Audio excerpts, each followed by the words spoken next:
Saya pikir kendalanya itu satu adalah latar belakang ya, pendidikan kita.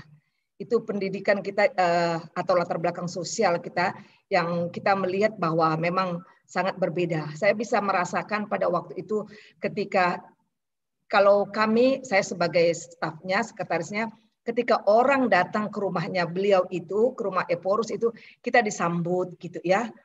Nggak ada appointment, nggak ada appointment. Tetapi dengan beliau kalau tidak ada appointment suruh pulang. Aduh, bagaimana saya menyuruh beliau orang itu pulang? Mereka sudah datang dari kampung gitu ya. Jadi ini juga salah satunya itu adalah pendidikan kita yang mungkin tidak sama dengan beliau itu gitu. Jadi ini kesenjangan yang dibuat, tetapi makin lama kami semakin mengerti. Pada saat itu memang jelas tidak mengerti. Pada saat itu saya juga sebagai stafnya marah ya, karena itu dari kampung datang opung, masa kan kita tidak terima. Sudah ada pertemuan dengan kamu, jam berapa datang? Enggak, suruh pulang. Nah, ini saya pikir ini juga kan ya pendidikan, kemudian performance beliau itu ya. Tetapi lambat laun kami mempelajari dan benarlah memang. Bagaimana mungkin kita bisa bertahan di negara kita ini yang penuh dengan pergumulan yang banyak sekali menghadapi dulu era industrialisasi namanya, bukan modernisasi atau bukan yang milenial seperti sekarang ini.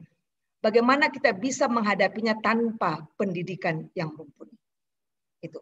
Kemudian yang kedua yang saya lihat kendalanya itu, ya saya minta maaf kalau di sini banyak pendeta-pendeta, itu spiritualitas juga.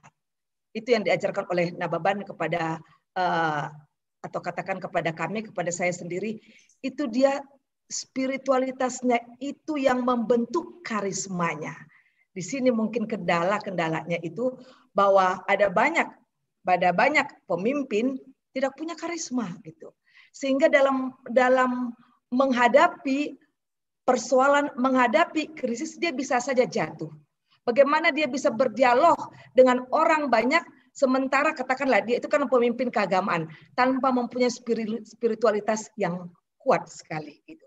Dan itu saya melihat segala sesuatu, dialog pun itu berbicara kepada lintas agama, berbicara kepada pemerintah, dia selalu menghubungkan dirinya itu dengan Tuhan. Menghubungkan percakapan itu dengan Tuhan. Dari sini saya melihat spiritualitas itu yang perlu. Jadi tidak tidak hilang dirinya itu sebagai apa saya di sana.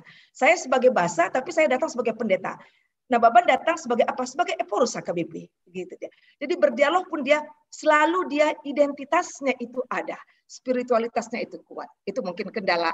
Maaf kalau sini ada banyak pendeta mungkin yang saya tidak mengatakan kita tidak mempunyai spiritualitas, tetapi saya melihat spiritualitas Nababan itu cukup kental sekali.